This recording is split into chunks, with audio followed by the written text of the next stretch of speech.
So good evening. I'd like to thank everybody who has joined us for this presentation tonight. My name is Phil Bluestein, and I'm going to be the moderator for the WTM. So the WTM stands for Wellness Through Mindfulness. And we created this group in 2015 as a way to freely offer teachings on mindfulness and related topics. We originally met at the Shaganappi Community Hall, but with the advent of COVID, we have been very fortunate to partner with the Calgary Public Library. And so we meet the first and third Thursday of the month on Zoom. We've been very lucky to have Maya Milovic, who is the Calgary Public Library moderator, who has been a tremendous help and support in doing these evenings. So we have a website called www.thebreathproject.org.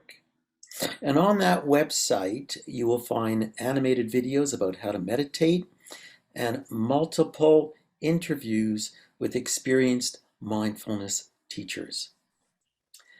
The WTM has a website also related to the original one, wtm.thebreathproject.org. And on that, you will find notices about what's coming up, videos of previous talks, interesting mindful musings, and helpful resources.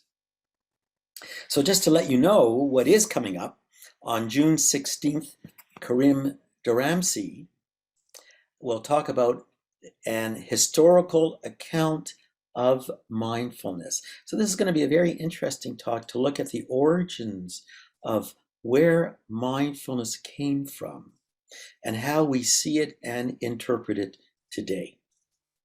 We're going to take a break over the summer in July and August, and then we are going to resume on September the 1st. Dr. Mark Landry is going to be speaking on mindful eating. And that will be, I'm sure, a very interesting talk as well. The WTM had planned to do a half-day Zoom retreat on June the 4th. And unfortunately, we have had to cancel this. Hopefully, we will be able to do a retreat in the future as we have done in the past. I would encourage you to sign up to the WTM website in order to be able to access the talks that are coming up without having to search them through the Calgary Public Library website. If there are any questions that you might have, please enter them into the chat. And if you really want to ask your question audibly by yourself, then we will also entertain questions that are spoken, but there'll be no video representation of the person who is asking the question as a way of maintaining privacy. Bear in mind that these evenings are educational forums, and our intent is not to address private issues that you might have. We're not qualified to deal with that. So if you have questions related to the topic or other mindfulness related questions, then please, you're welcome to ask us those questions. I just want to make one comment about the fact that the WTM freely offers all of these presentations. None of our speakers, none of the organizers receive any money for what we do. However, with the advent of COVID and resorting to Zoom, we have begun to appreciate the cost that involves in having a tech support, offering this online, downloading the Zoom talks. And so if you feel that in any way these talks are of benefit for you, then we would truly appreciate a donation as small as $5 or more, and that can be done through the WTM website.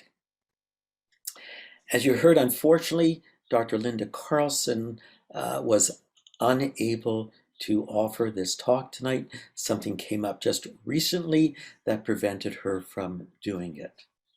And we're very fortunate that Dr. Leslie Ellestad has been able to step in with such a short notice in order to do this presentation. Leslie has had a meditation practice since 1998, and she is experienced in multiple areas. She has taught at Yoga MCC. She is one of the founders of WTM. She lectures for the WTM and is one of the retreat teachers. And Leslie was an experienced family practitioner for many years. And in the last 6 months, she has retired. And in that retirement, she has been able to truly dedicate her time and effort to her practice. And I can say this sincerely, that Leslie has always been a role model for all of us in terms of having a dedicated practice. And so tonight, we're going to have a talk on mindfulness for life-threatening illness. And it is with deep gratitude that I extend that to Leslie for her capacity to be able to step in 2 days' notice and create this talk. And so with that, I will hand the evening over to Leslie. I'm sure it will be a great presentation. Thank you, Leslie. Good evening, everyone. I'm very happy to be here with you, and thank you for both Maya and Phil for introducing the program. And it's been a pleasure to work with both of you, and I'm really grateful for what we're able to offer to the Calgary community in partnership with the Calgary Public Library. We are working with Dr. Linda Carlson to find another date for her to present, as she is very knowledgeable in this area, including doing research, mindfulness related research, and has written on the topic and continues to teach this to people who are experiencing life-threatening illness. So we look forward to her presentation. So in preparing for this evening, I wanted to let you know where I'm coming from. I am mostly coming from just being a human being with retirement age upon me, and having worked as a family physician for many, many years. I did help and support, both medically and emotionally support, many different patients who were facing life-threatening illness, serious illness, and some, of course, who eventually passed away related to their illness. So I have that experience. I did not have a specialty in palliative care, and I haven't worked in a hospice as a volunteer. So in preparing for the topic, I actually talked to some people who have more experience than me, and that has influenced what I have to say. The other thing that I am bringing with me is many years of meditation practice. So in talking with people who worked in hospice, I was able to apply what I have learned from my meditation training and practice to what they were telling me. So I'm hopeful that what I am going to share with you is of benefit to you or to anyone you're close to, or in managing your response to whatever's in front of you. I wanted to let you know my own history of dealing with illness and death. I was going chronologically in my mind as to when I've experienced death. The first death I experienced that was someone close to me was when I was in elementary school. My mom gave birth to a child who died within 24 hours of birth. And at that age, I recall being shocked and noticing my parents were very upset, but it didn't have the import it would have had if I was an older child. And then the next deaths I experienced was actually the death of my father, who died when he was age 53. He was a physician as well. And I was in medical school when he became ill with cancer and died within a short period of time. So that was had a very big impact on me as to having personal experience of the dramatic emotions that arise when someone close to us is severely ill and dies. So that is some influence on me. And then the other deaths have been of grandparents. And I had one grandparent who lived to 104. So I also have experienced what old age brings, which is another factor here. I myself am aging, my husband is aging, and my own mother is still alive, and she is experiencing some of the common frailties that come at her age of 88. So those are some of the things I've experienced that are influencing what I can share with you today. I am also fortunate to have 2 healthy adult children and 3 grandchildren on the other side of life. And I'm going to reflect a little bit more on those experiences later. So the insights that arose after speaking with, reflecting on my own experience and talking with people who've had more experience than me, working closely with people who are facing life-threatening illness. I wanted to talk about 5 different ways I think that mindfulness can help. The first one would be acceptance. It helps with acceptance of what we're facing. It helps us to let go of what we're giving up. It would also help us to surrender to receiving. A big part of being ill is that you now are a person who needs help. And so some of us resist that, and mindfulness can help us. The other one is mindfulness to help bring comfort, because sometimes serious illness is associated with various discomforts, pain and nausea and loss of appetite, various things like that. And then mindfulness for balance, because with all that people are facing, we face with illness and with threats to our life, we experience we get unsettled. So mindfulness can help bring us back into balance. And to begin with, I wanted to put life-threatening illness in context. And to do that, I'm going to share from the tradition I'm trained in, which is the Buddhist tradition, something called the 5 remembrances. And I'm going to just share it with you as it's written in the tradition. There are these 5 facts that one should reflect on often, whether one is a woman or a man. And in modern context, I would say no matter what your gender is, whether you're lay or ordained, so whether you're a monk or nun or not. Which 5? I am subject to aging, having not gone beyond aging. This is the first fact that one should reflect on often. I am subject to illness, have not gone beyond illness. This is the second fact that one should reflect on often. I am subject to death, have not gone beyond death. This is the third fact that one should reflect on. I will grow separate from all that is dear and appealing to me. This is the fourth fact that one should reflect on. I am the owner of my actions, which in this tradition is called kama or karma, heir to my actions, born of actions, related through actions, and have actions as my arbitrator. Whatever I do for good, and they use the word evil, but for good or bad, to that I will fall heir. These are the 5 facts that one should reflect on often, whatever one's gender, lay or ordained.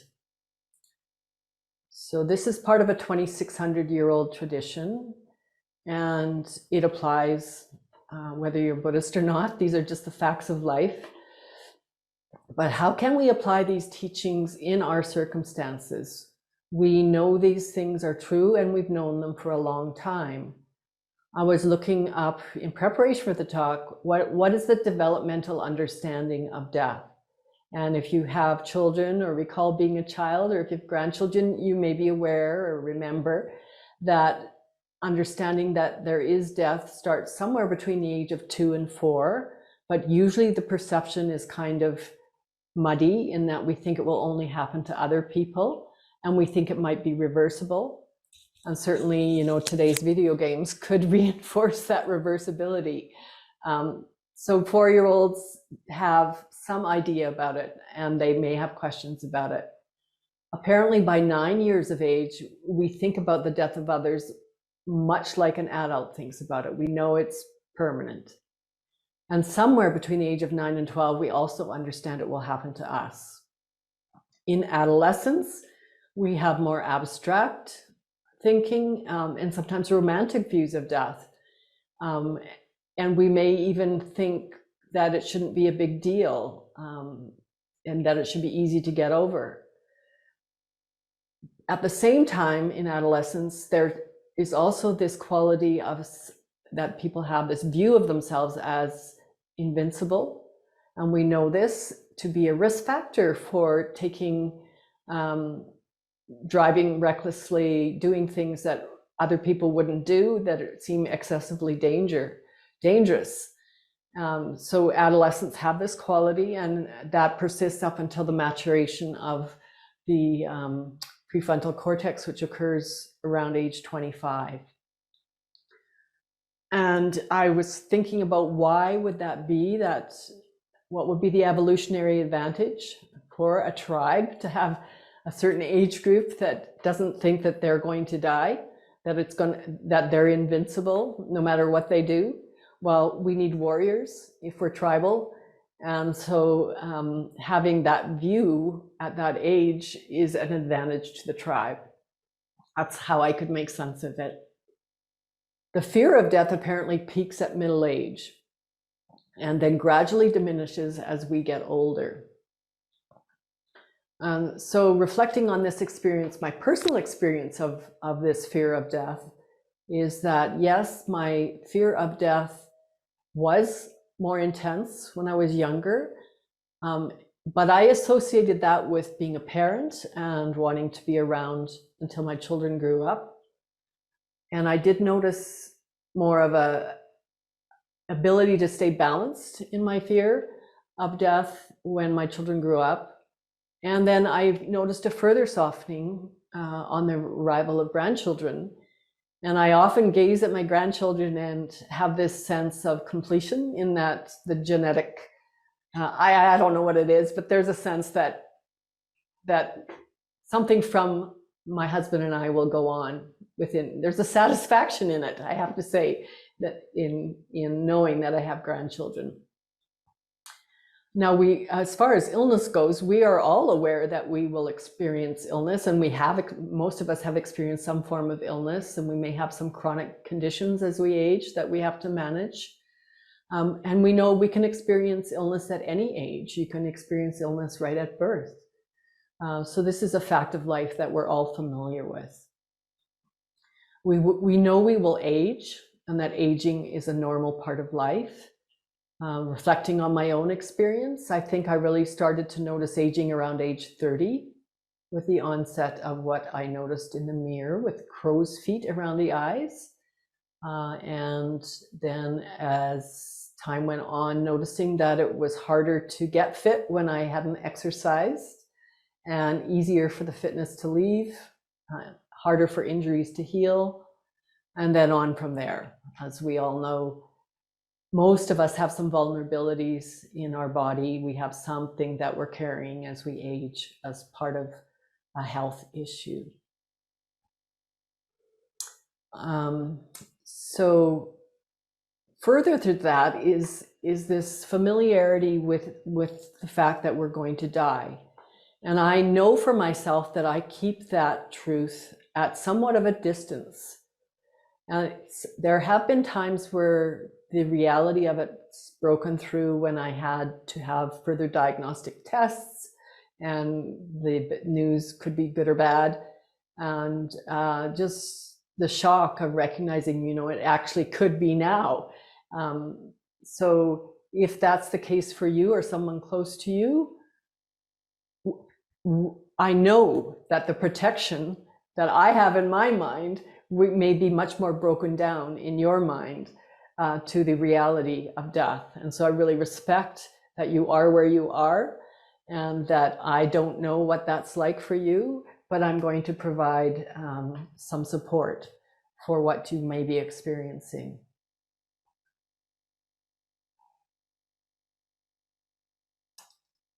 So I wanted to spend, what I'm planning to do as we go through the talk is to, I just paused for a moment. I realized I was going to do the meditation first, but it turns out we're going to do the meditation second. I got really keen and went right into the talk. So that's how it is. I made a mistake. So we'll keep going. So let's do some of the contemplations. So let's do a contemplation on the awareness we have right now of the truth of aging, sickness, and death. So in a contemplation, we bring ourselves into our bodies, settling in and breathing.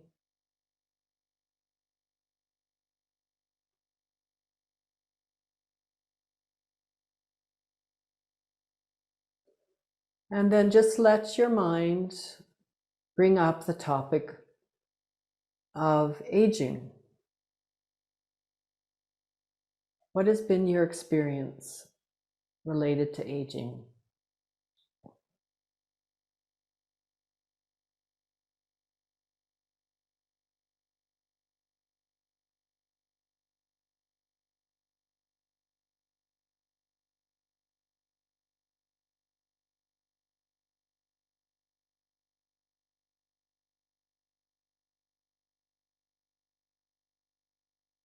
And then moving on and speaking about illness.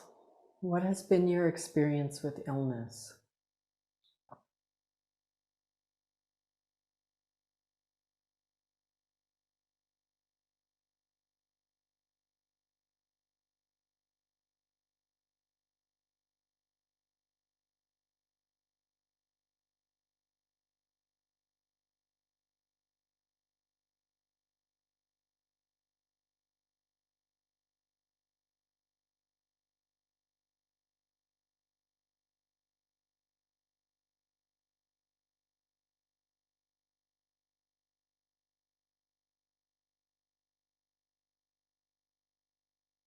And then moving on to the topic of death.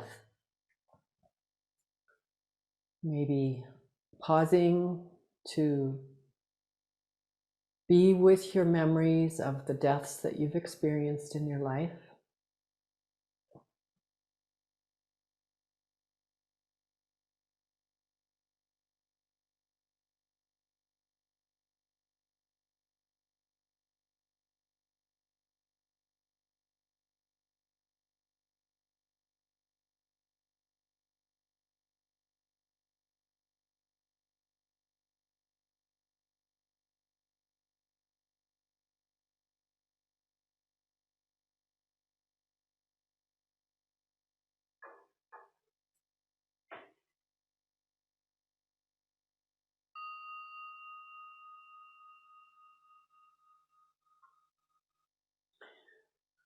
So, and again, I apologize for getting to meditate. I was so excited about speaking with you, but we did get to the meditation at the end, and I'm very happy to converse with you through the chat, or if you want to do live questions, I'm open to that as well. Thanks, Leslie. That was a wonderful talk, and so many different ways of approaching this issue. So while we're waiting for some questions to arise in the chat, and again, bear in mind, please keep your questions related to the topic or mindfulness related topic. So I have a question for you, Leslie. You say that we need to accept things as they are. And whether it is the extreme of impending death or someone else's death, every day we live with a self-critical, self-judgmental mind. And we often recognize that we can't talk our way out of it. Mm.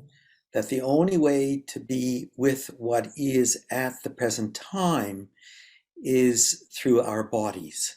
Mm. So I wondered if you could share a strategy with our participants that will give them the capacity to be with the inevitable pain and suffering we will all experience. Mm.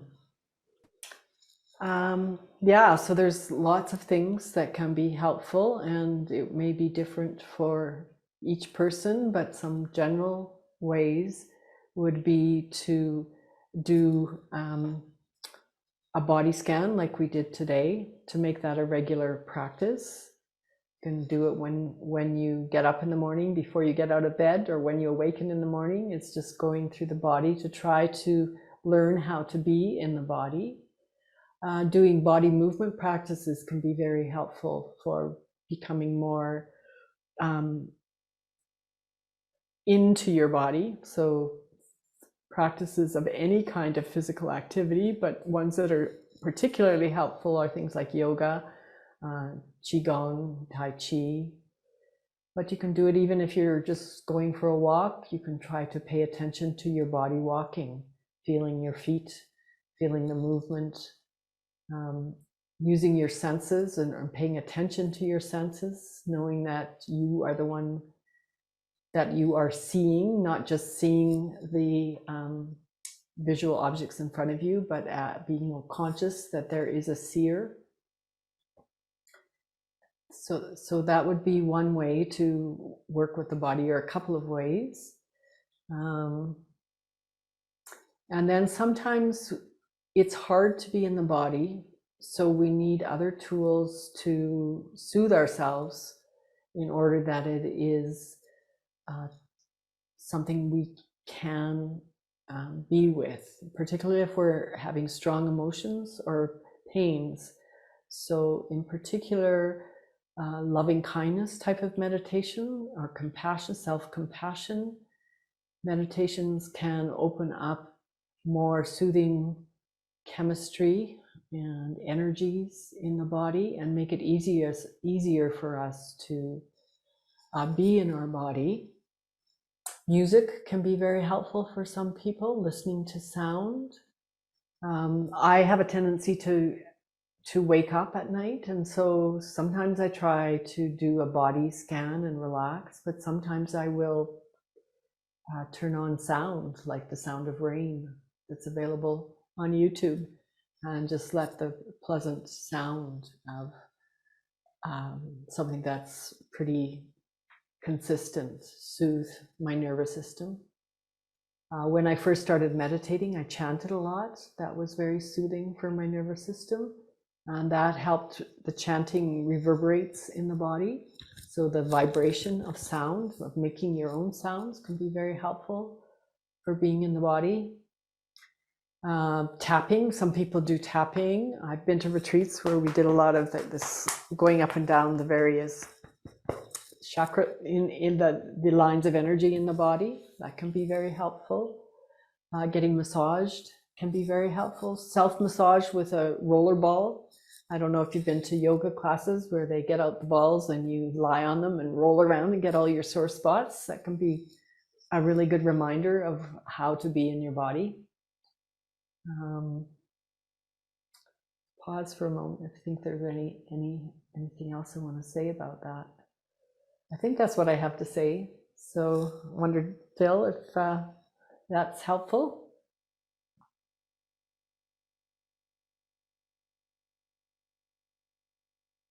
I think you're muted, Phil.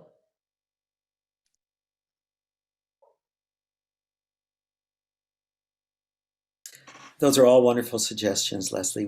If I might add, I think, and I'm a great thinker, which is my problem, but I'm learning not to think.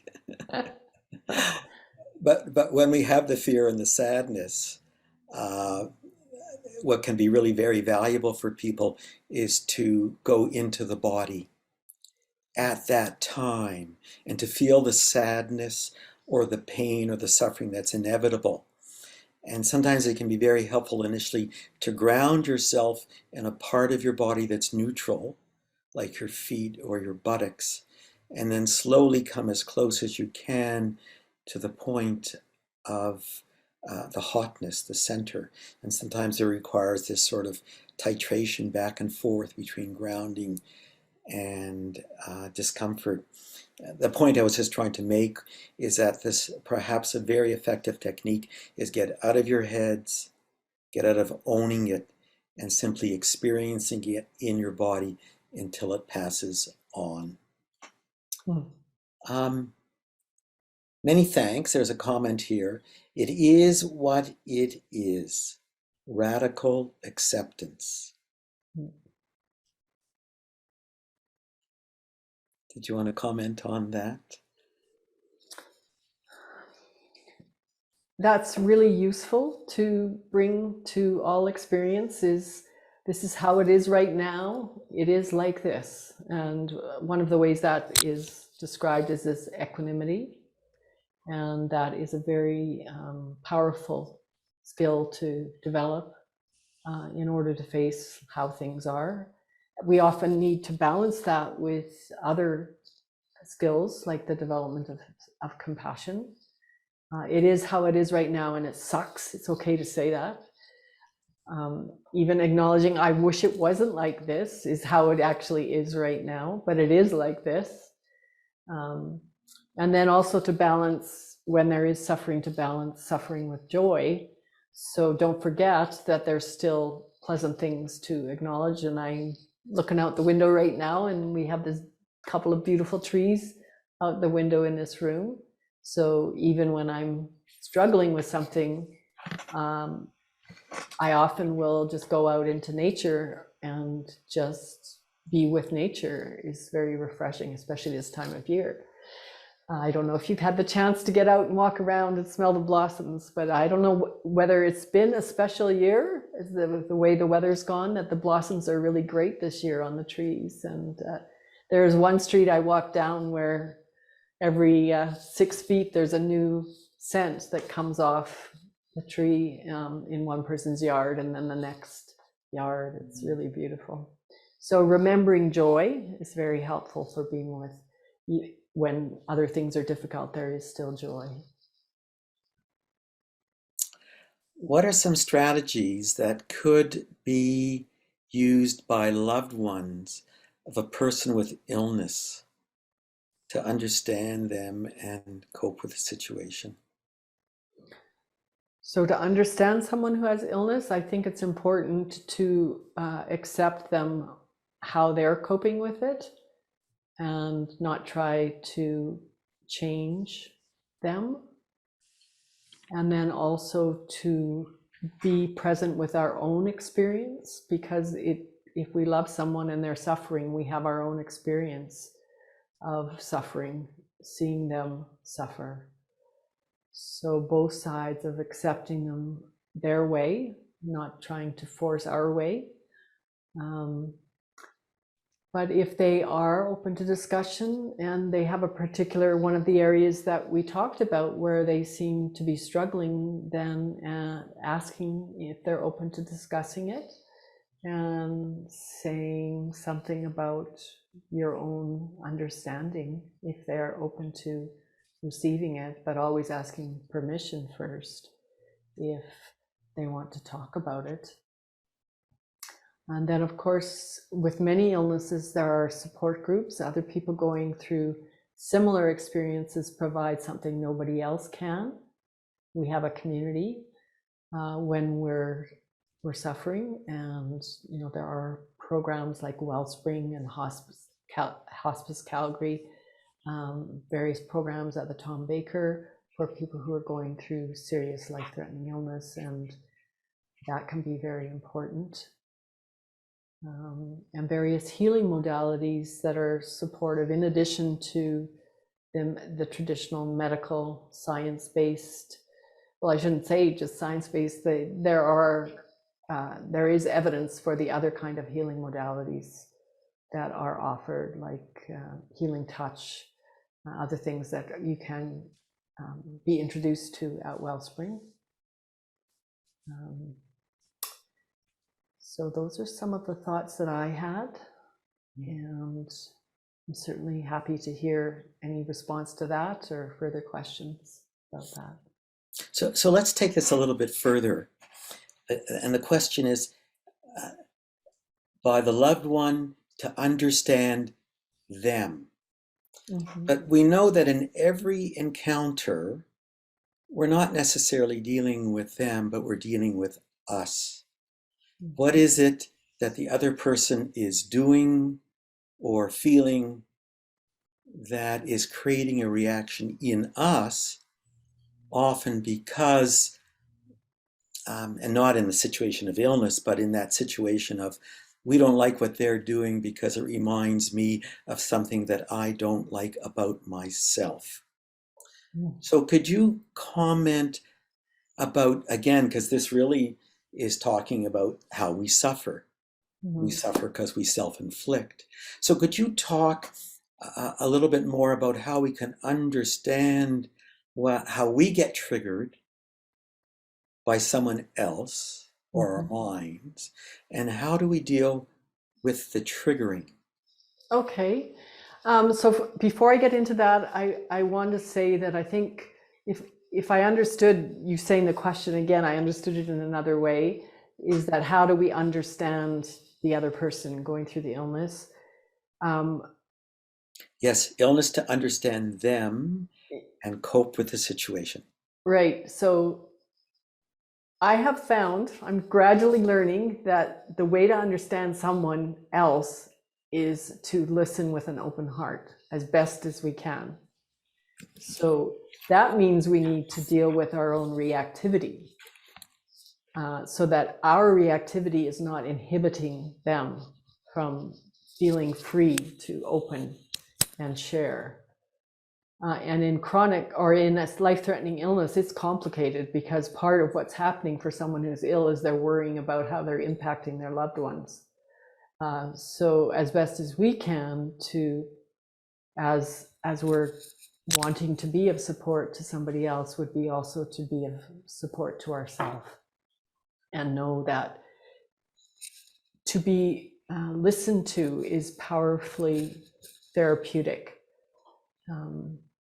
Just to be heard, and to be heard with an open heart is healing in and of itself. And that may be the most important thing that we can do for another person. And then Phil, you brought up about projection. Yeah, I still project. And then I'm hearing from you that you probably do too.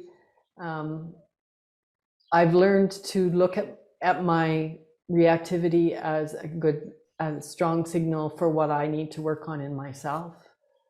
So when I have and usually now I'm at the point where I don't believe my reactions. I find them actually quite unpleasant, and in a sense, like I don't justify them so much as I used to. Say it really is true that this person did such and such and I should be mad about it or whatever.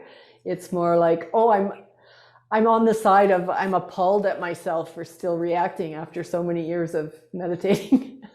So first of all, I usually have to deal with my feeling of why do I still do that? And then go, okay, well, this is an area in which I have work to do, and it's really instructive to notice that this is still happening for me. And I use my body a lot when I'm meditating. I'm a body-oriented practitioner. I feel the body, I feel the emotions. One of the most powerful tools for me is self-compassion. So bringing care and acceptance. And I kind of gaze inwardly at my pain and treat it like I am the mother of a child, that I really care about my pain and that I wish for it to ease. But I've found that just recently another step, which was to give this painful part of me permission to ask for help. Because I think one of the things that happens in our woundedness is that we even got shut down in feeling safe to ask for help.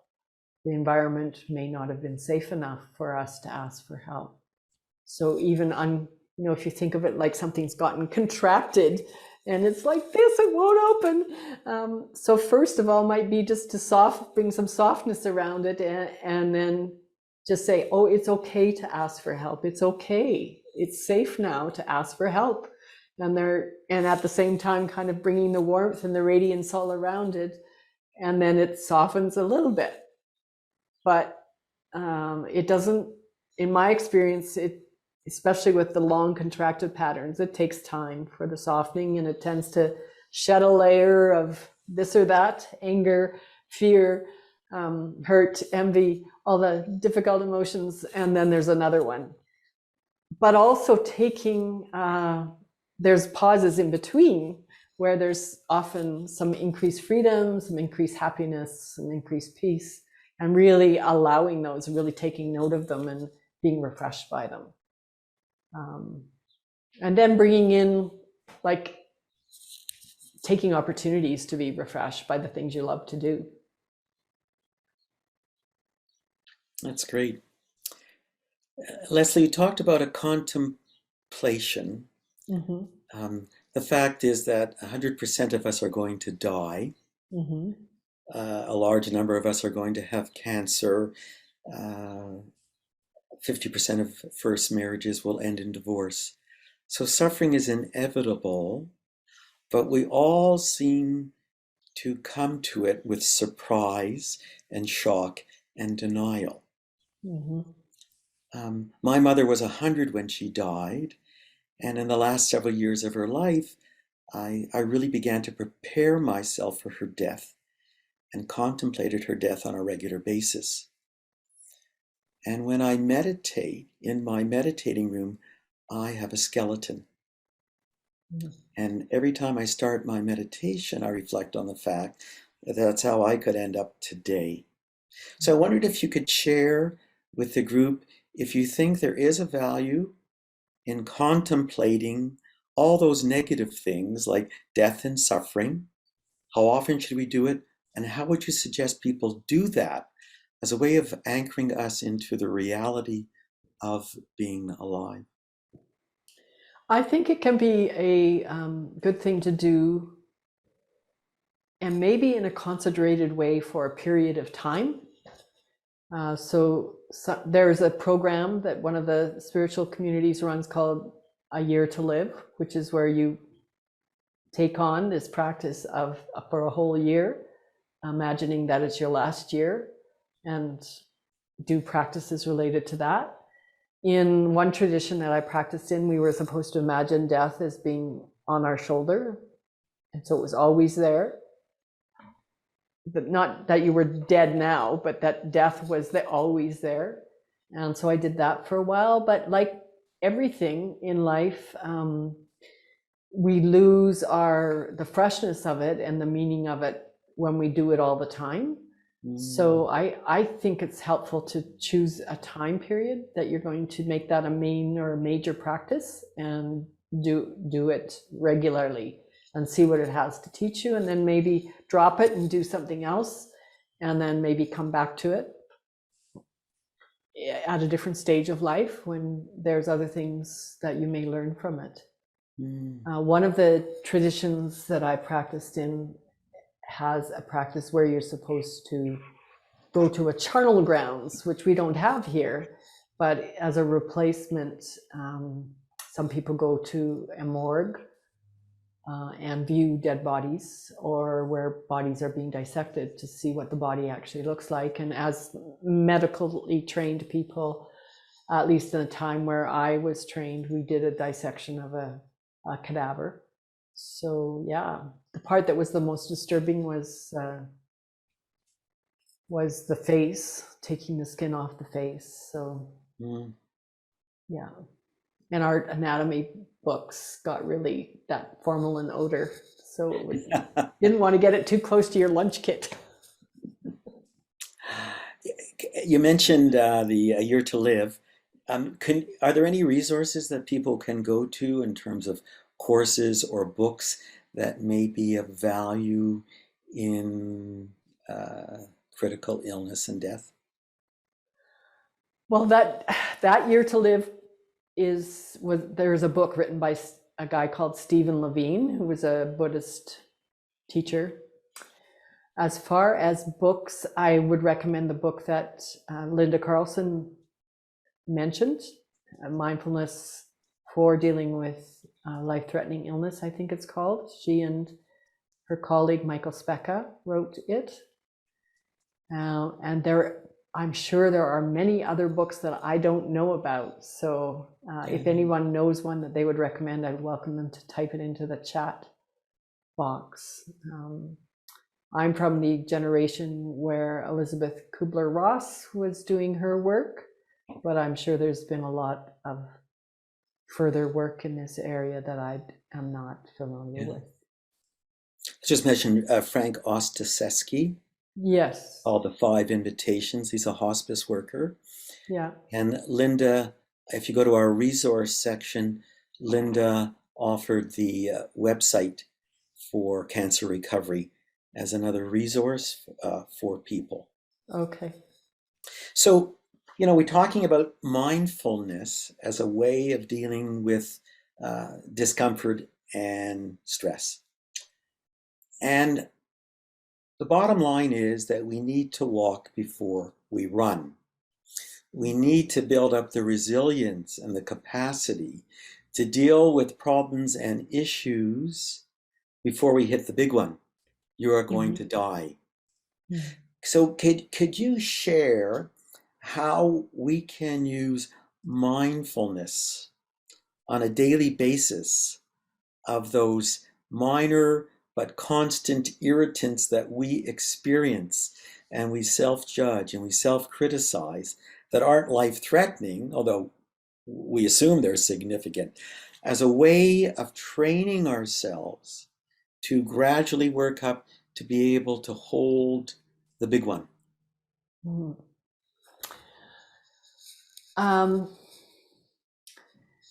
Yeah, I think mindfulness is invaluable in facing everything. Of course, I really took to it.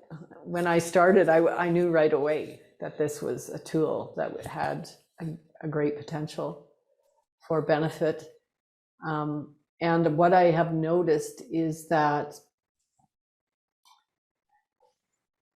it's really helpful to access resources that have meaning for each person and that suit each person. So there's a ton of stuff now on the internet that wasn't available when I first started. So I started with tapes and books, but there are many different resources for mindfulness. Eventually finding your own teacher can be helpful. So someone who's taken up teaching mindfulness as their at least part-time occupation, if not full-time occupation, and maybe finding a tradition that's suitable for you, and then finding a community. One of the most helpful things is to share practice with other people who are practicing and who you're compatible with, so that you have affinities with. Having a trusted teacher, having a trusted community, and then practicing on a daily basis is invaluable. 25 to 30 minutes a day is really helpful to work up to that. Some people get keener and do it longer. And then sometimes going on retreat, and you can do this in your own home, or you can go to a practice group that is meeting for half a day or a whole day or a weekend, or eventually some people go for 3 months. So it can go any length of time like that. During the pandemic, the number of things online available blossomed, and I benefited greatly from doing online practice with various teachers and groups. And even the longest retreat I've done at home without going away to a retreat center, I think it's been 7 days, but certainly one could do it for longer if you had supportive conditions.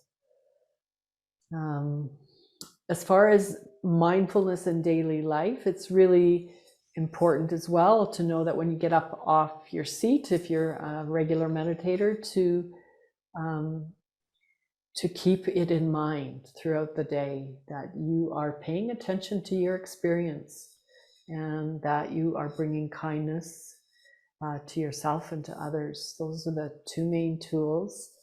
I would also say that there is a benefit in just short periods of practice throughout the day, even for a minute, sitting on the toilet. There's benefit in your car when you're sitting at a light, not close your eyes, but to bring yourself into your body and mindfully breathe, settling the nervous system. I find it helpful to pause and have short meditations before I make a big transition. I used to work until 6 months ago, and I often meditated before coming home from work. And that helped to bring me into a more pleasant state as I left the office and came home. And it can be helpful to settle the mind at times when we find ourselves upset.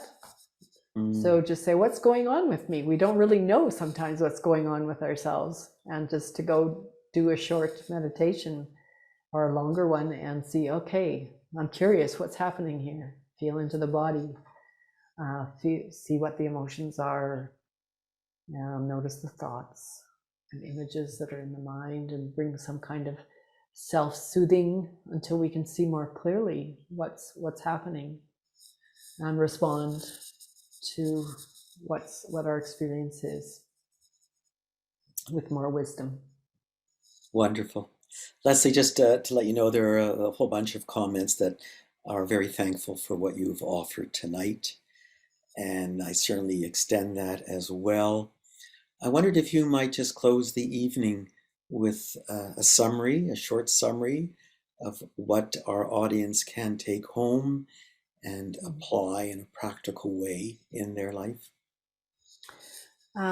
So what I would say is that mindfulness has many potential benefits for people dealing with facing life-threatening illness, and knowing you're not alone and that this is a normal part of life. It's another part of life.